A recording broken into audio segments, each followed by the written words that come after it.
Un dato al que no se le dio la suficiente relevancia o, en mi opinión, pasó bastante desapercibido fue la caída del consumo de combustible en el país. Una pequeña nota en la primera página del Colombiano señalando la caída del 10,8% en el consumo en marzo y no vi que pasara mucho más con ese tema. Y yo sé que con tanto bombardeo de noticias y escándalos diarios, que el presidente está calvo, que la reforma a la salud, que la intervención de las EPS, que la reforma pensional, que la situación de orden público, etcétera. Yo sé que es difícil ver otra cosa más, pero estamos hablando de una caída del 10,8% en el consumo de combustible y me parece sencillamente aterrador. La perspectiva desde la que abordaron el problema en el colombiano es, primero, cuidando los 50.000 empleos que generan las 6.000 estaciones de combustible en todo el país.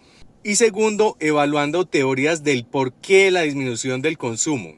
Obviamente teniendo en cuenta que el promedio del precio de venta pasó de 6.050 pesos en octubre del 22 a 15.500 en la actualidad. Yo no veo a nadie de los vándalos terroristas protestando por eso, pero bueno, claramente eso tiene un impacto. Pero lo que no estamos viendo es lo aterrador de esta cifra. Son 10 meses consecutivos que viene cayendo el consumo de combustible en Colombia. En el 2023 se vendieron 51 millones de galones menos. Entonces no piensen en los que somos pequeños consumidores, los que nos movemos en la ciudad, sino que esto es un indicador de cómo nuestro país se está paralizando. En Colombia, la gran mayoría del transporte de carga lo hacemos por vía terrestre.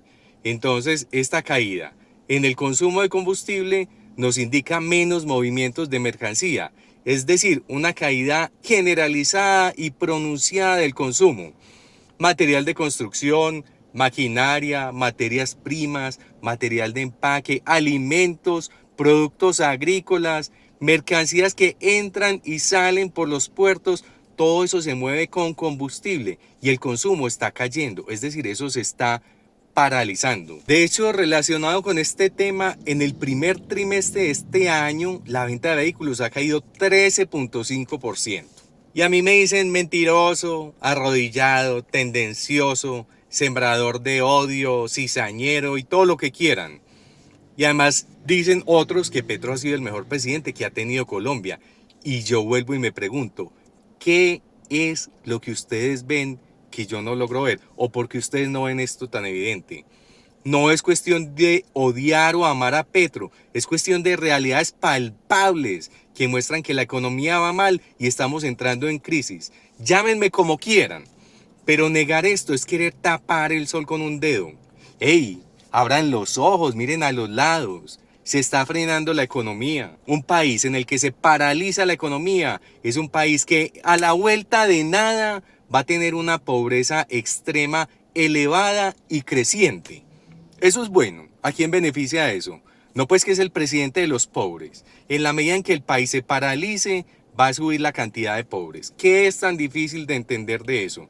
Yo los invito a que hagan una reflexión, abran los ojos y entiendan lo que está pasando en Colombia. Nada más que eso.